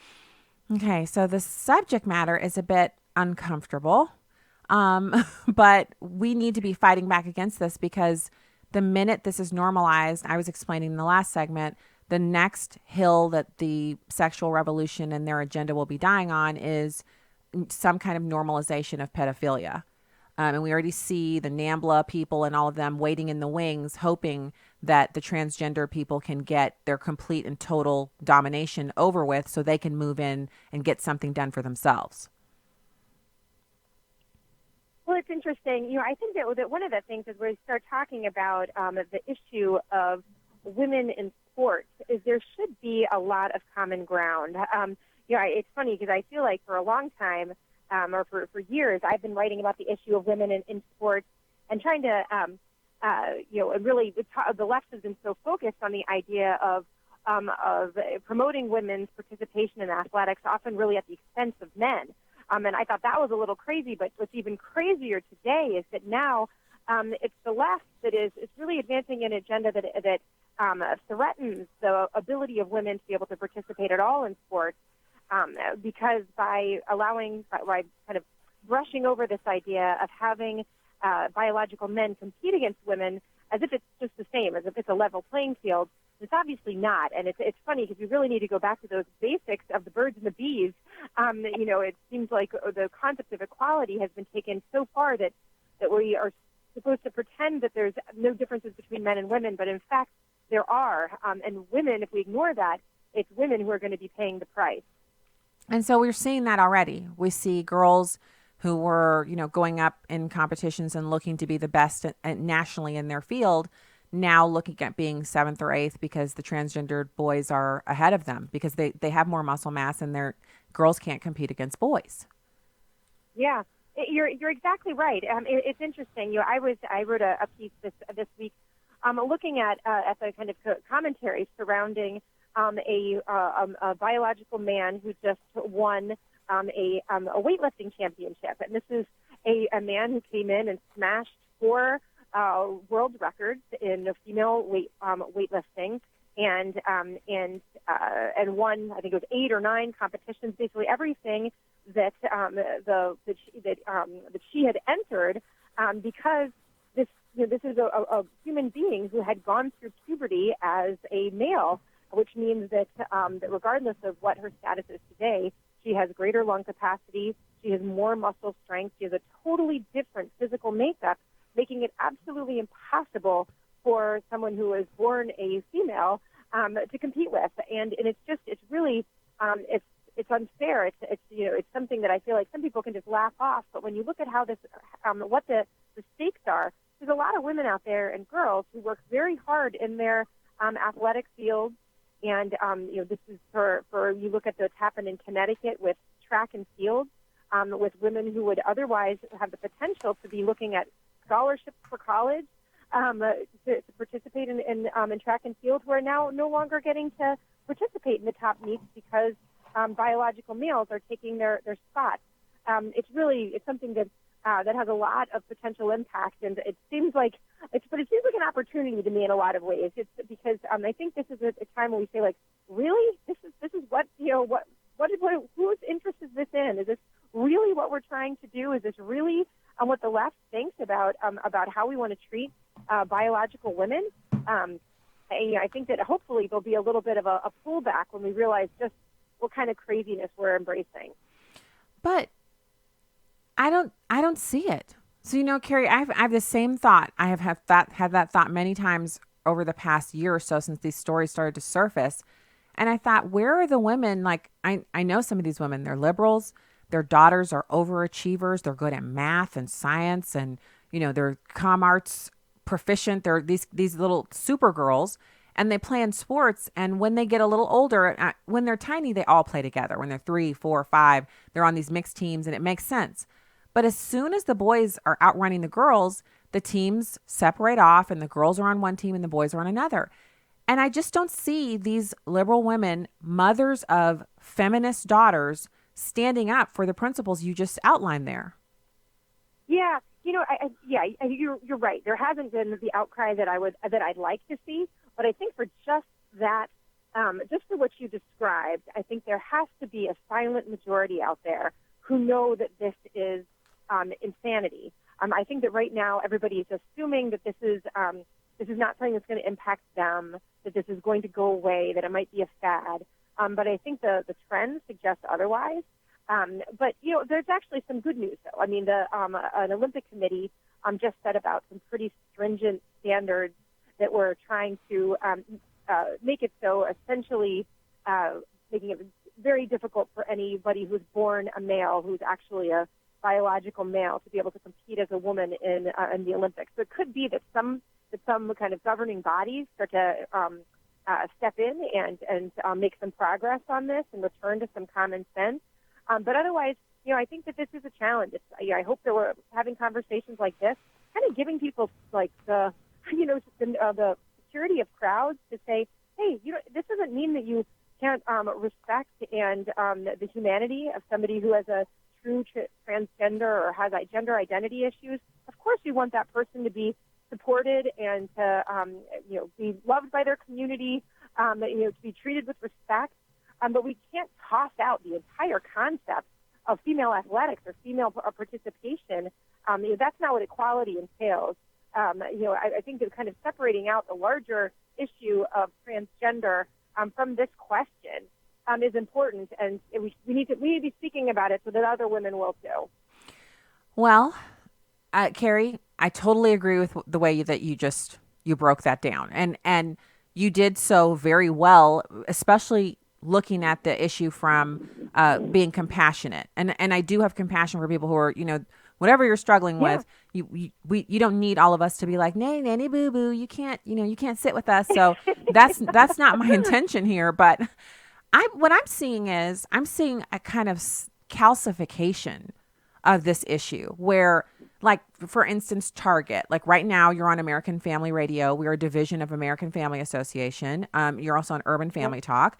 And one of the things that we did is immediately when Target said they were going to remove the male-female dressing rooms, they were going to have you feel like a woman today, you're in the women's restroom. Just do what you got to do. Well, we were heavy Target shoppers at the time. I mean, Carrie, we're talking about like a lot of money I was spending there because I was transitioning our grocery store stuff to them.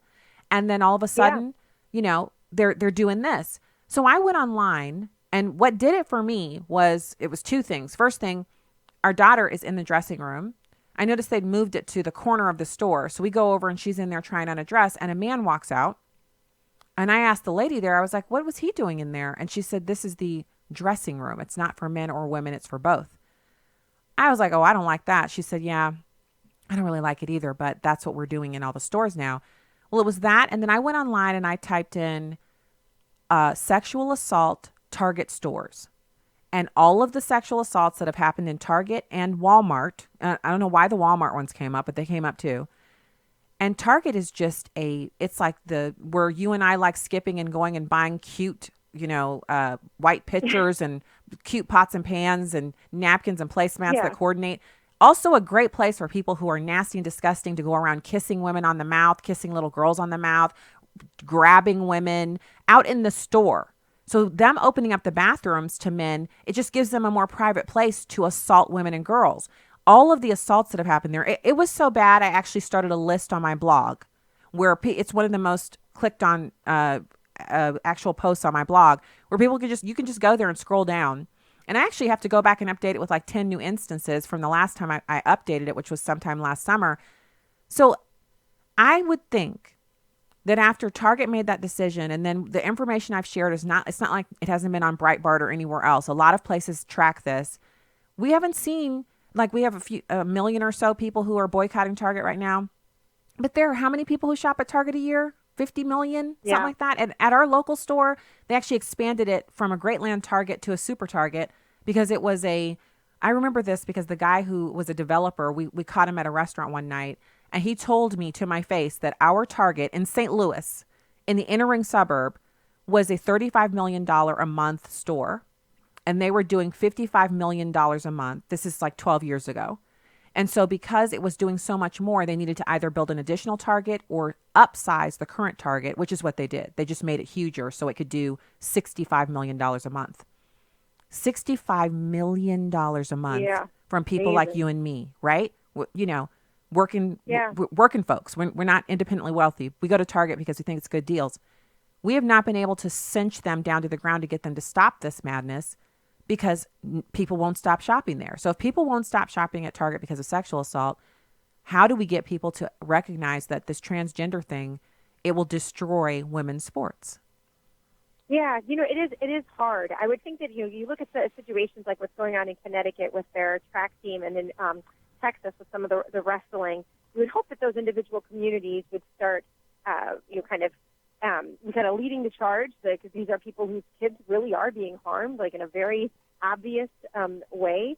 But you're right that if we look at other policies, this has been something that's been a conversation, and as we're looking at the push for the ERA, that it is, it's interesting how, with all the legitimate concern about sexual assault, Me Too, and our desire to kind of create places for women to be safe, it is strange that at the same time we're really removing the idea. There's questions right now is if you can even can a domestic violence shelter be female only. And I think that a lot of people would say, you know what, that's really important for if you're a woman who's been subject to sexual assault or facing violence, you may want to be in a place where you are just with other women, and that may be part of your healing process.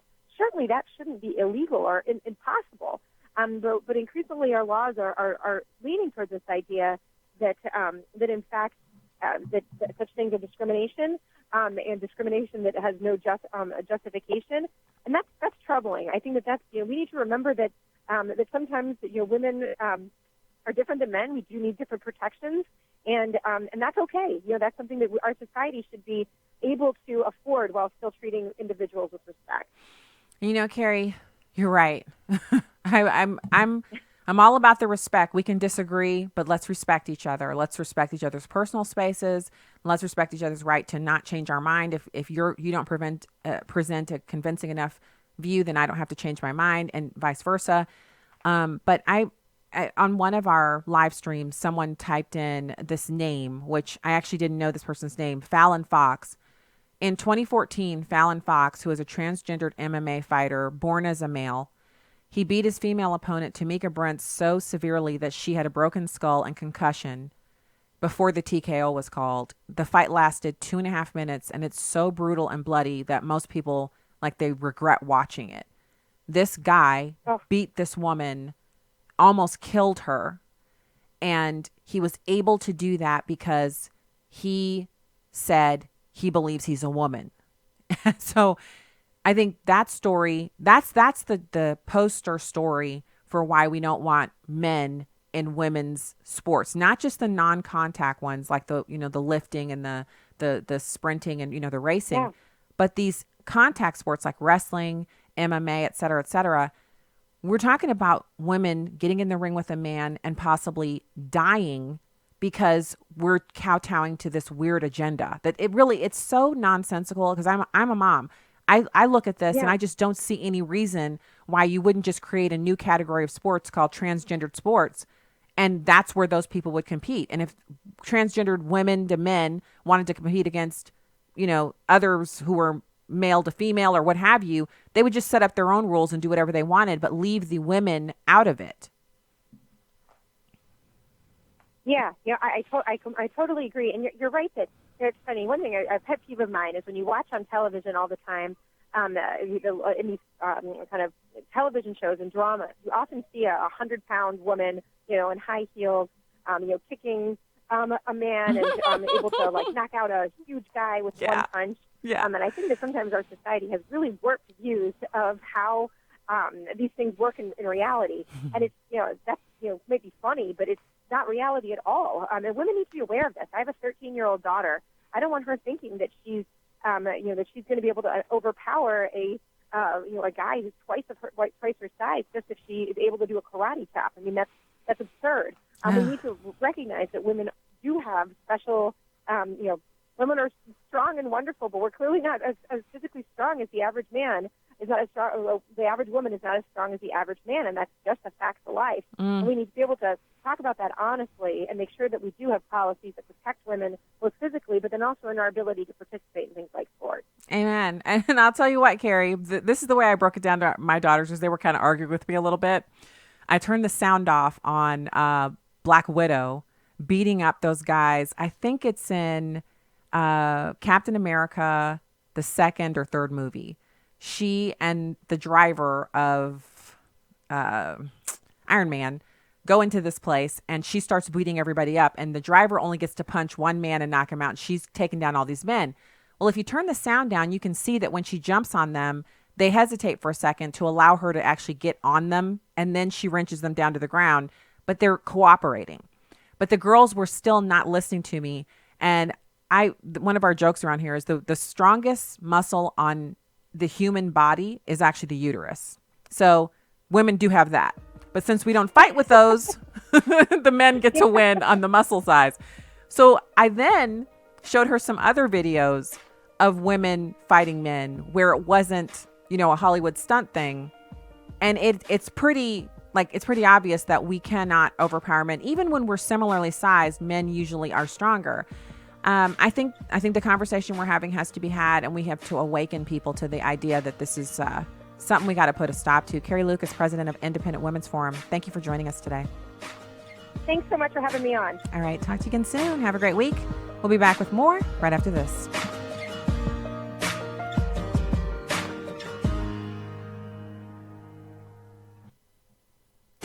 Back to Genesis with Dr. John Morris, scientist and creation seminar speaker with the Institute for Creation Research. Dr. Morris, does evolution enter into the abortion debate? It certainly does, Chris. In fact, evolution has long been used as the justification for abortion. Even today in abortion clinics, young pregnant girls are told about an evolutionary concept called embryonic recapitulation, in which the fetus, as it grows in the mother's womb, remembers its evolutionary ancestry.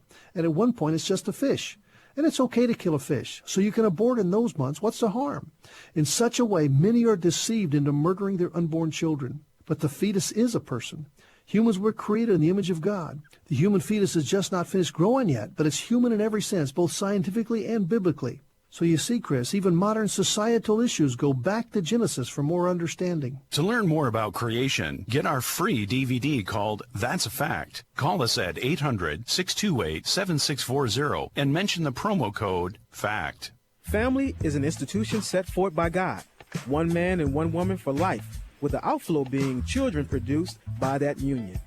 It's obvious to all that there is an attack on the family in our country, and especially on fathers.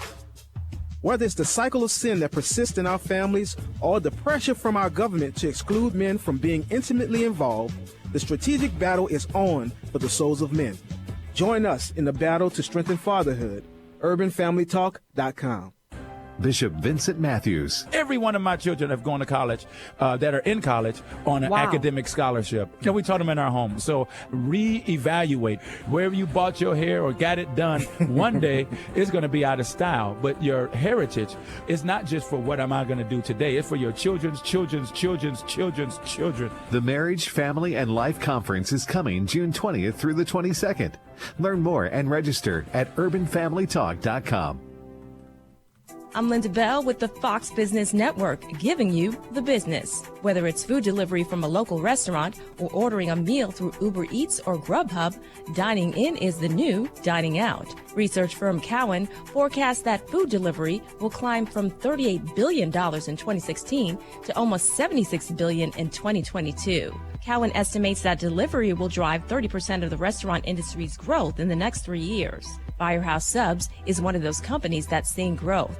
Don Fox, CEO of the Premium Sandwich Company, says while online ordering and food delivery accounts for a small amount of their traffic, the restaurant industry is in the midst of a transformation. It's certainly signaling a change of behavior. It's not the majority of the traffic. I wouldn't say it's the way, but it's a way, and it's a growing way. It's affecting the economic model of the restaurants. If there's a bit of a canary in the coal mine on this whole thing is despite the growth in the delivery services, it is not increasing restaurant visits. Giving you the business. I'm Linda Bell, Fox News. Welcome back to Stacy on the Right on American Family Radio and Urban Family Talk.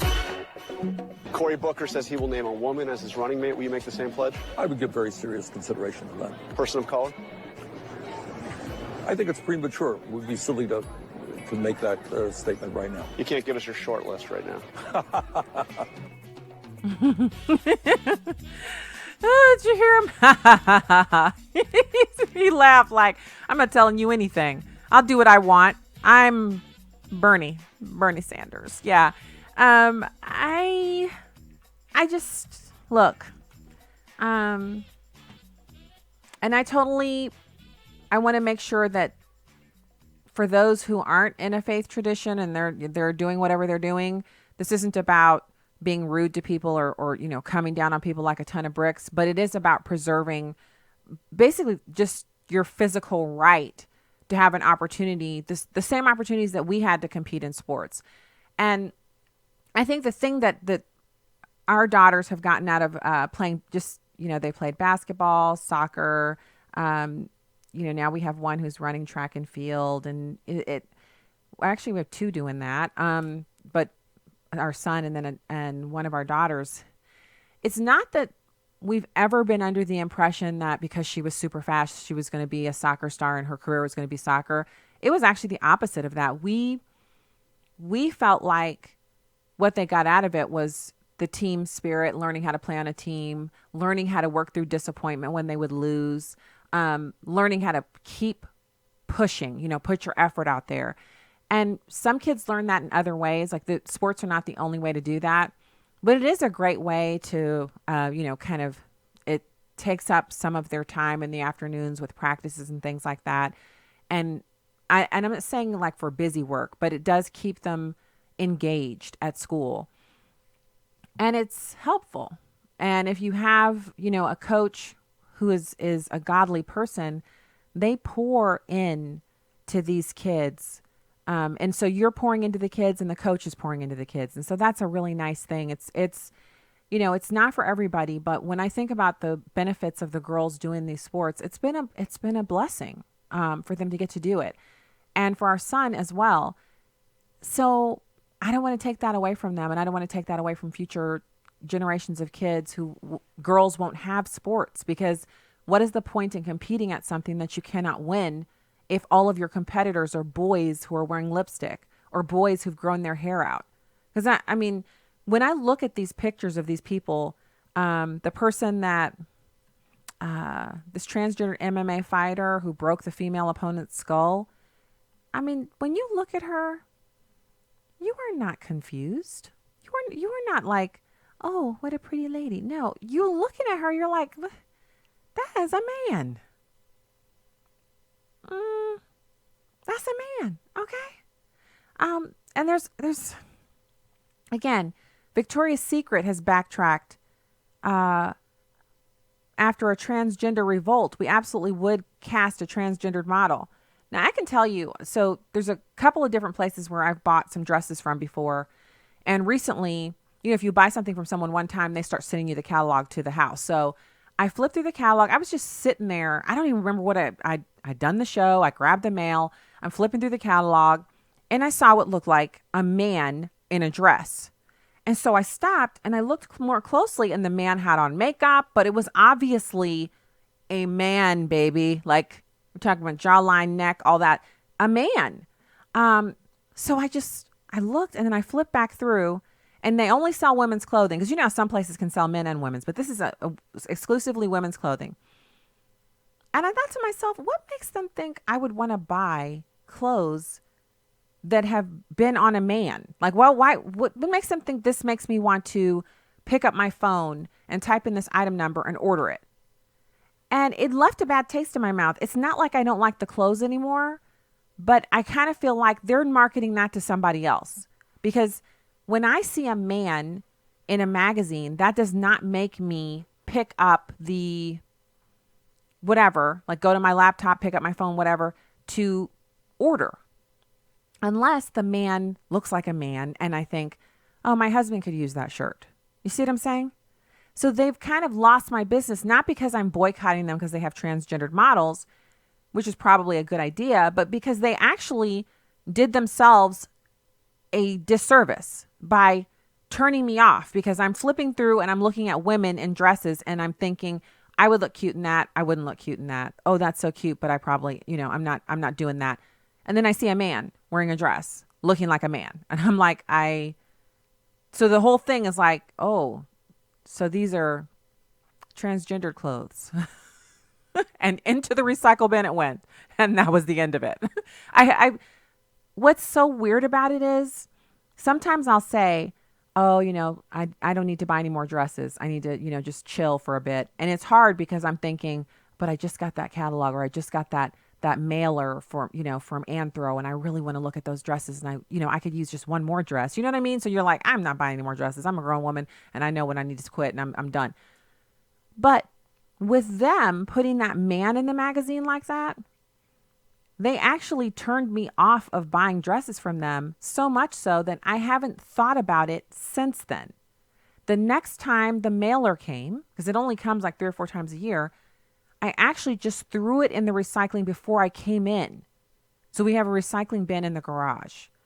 And what I usually do is I come in through the garage with the mail and I throw away all of the mailers that tell you can get your gutters clean for so. So I throw that stuff away. Anything that's like a solicitation for us to get cable, all the ones that want us to switch our dentist, I throw all those away before I get in the house, because this little organizing lady said that's what you're supposed to do. She said, don't bring in the mail you're going to throw away. Throw it away in the garage to give yourself less paper to deal with. So I'm doing that. And the last time that mailer came, I actually threw it. I didn't even look inside. I just threw it in there, and I didn't think about it. I did not think about it. So unintended consequence, obviously, is that a lot of people will stop shopping at places that are gearing themselves towards advertising towards men.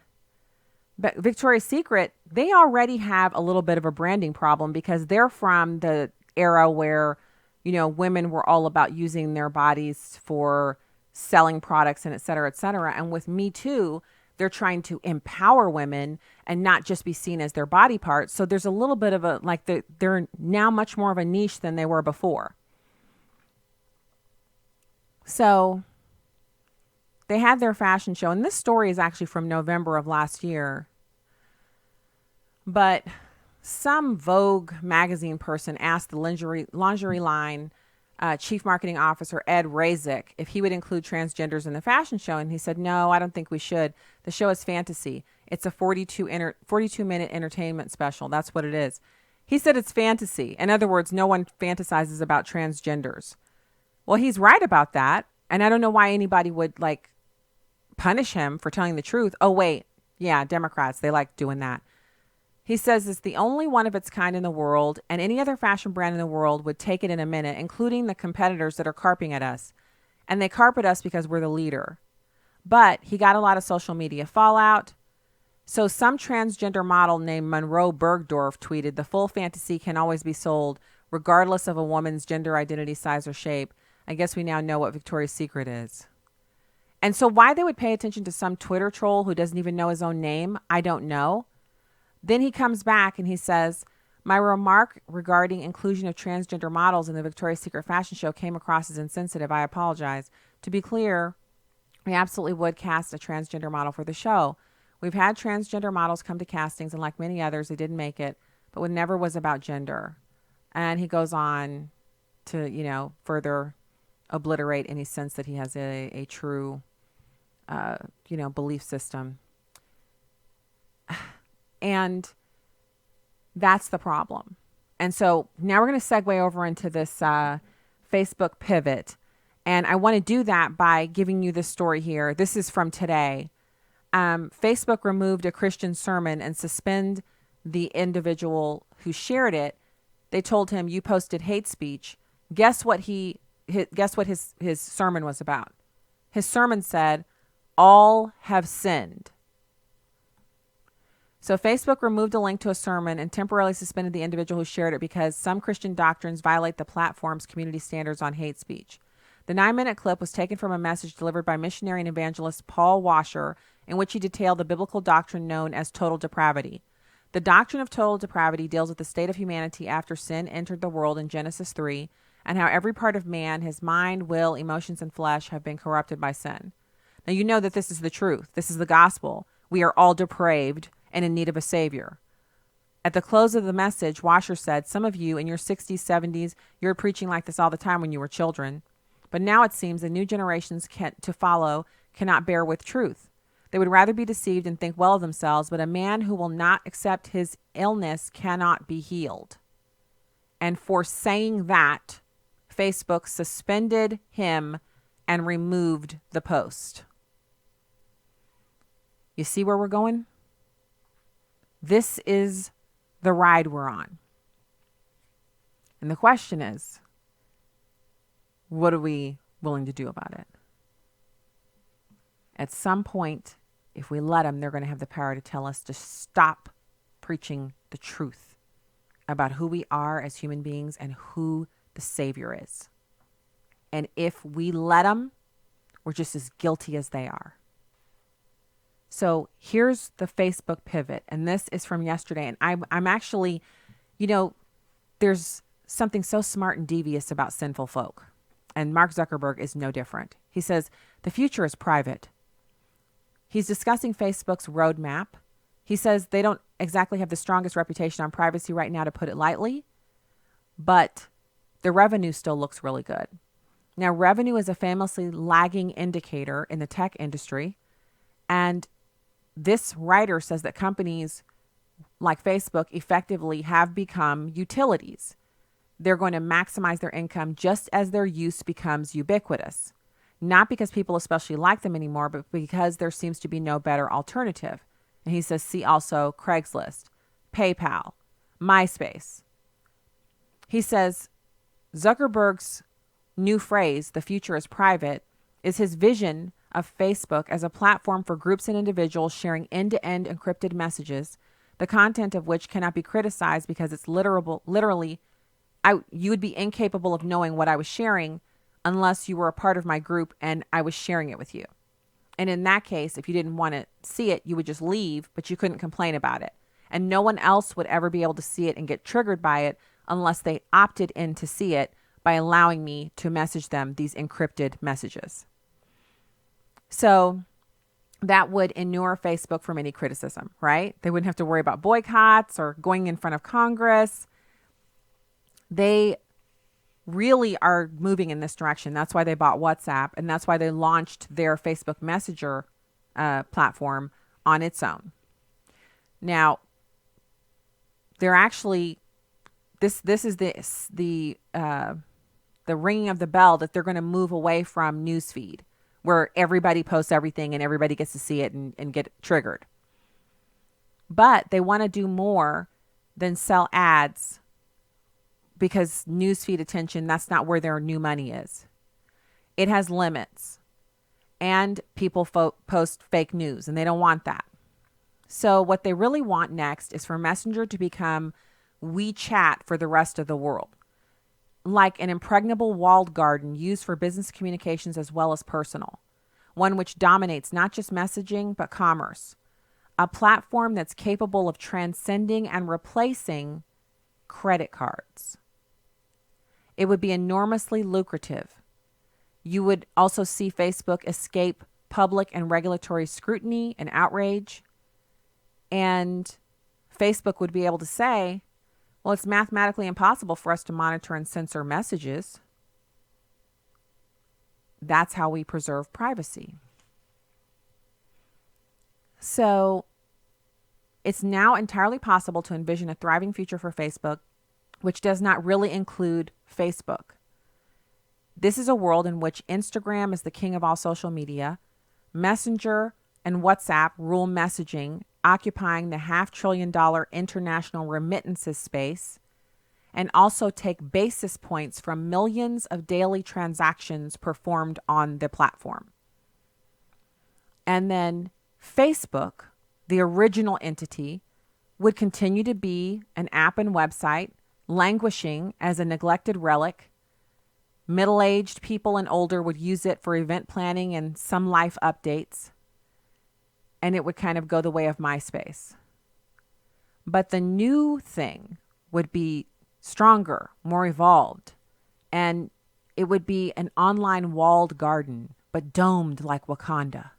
More resistant to regulation, less prone to unpleasant emergent properties, and summons to testify before the Senate. If he's able to pull it off, it would be the mother of all pivots. And what I'm saying to you is it sounds like a place where if he said you couldn't be there, you wouldn't be able to buy and sell with multiple hundreds of millions of other people. Does that sound familiar to you? All right, we have so much more for you. We'll get to the Ukraine and the Bidens tomorrow. God bless you from the Heartland, citizens. Adios.